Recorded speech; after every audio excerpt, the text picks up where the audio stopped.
Doctor ఊపిరితిత్తులు పనులైనాయి, oxygen పెట్టుకోవాలన్నారు. రైతేనా మీరు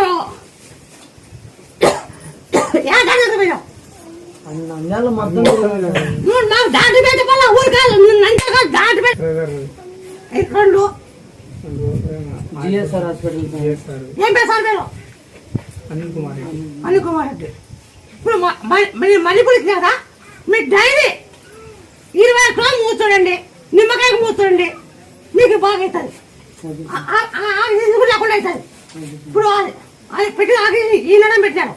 జై రాజాని ఇప్పుడు ఎంత ఖర్చు మాకు దాదాపు 10 గిట్టబడ్డారు 10 లక్షలు అవుతుంది. 10 లక్షలు నీ 10 లక్షలు అవును 10 లక్షలు వేస్తేనో నేను మళ్ళీ కూడా ఇట్లా కలర్ తెచ్చుకోండి, తెచ్చుకొని గిచ్చి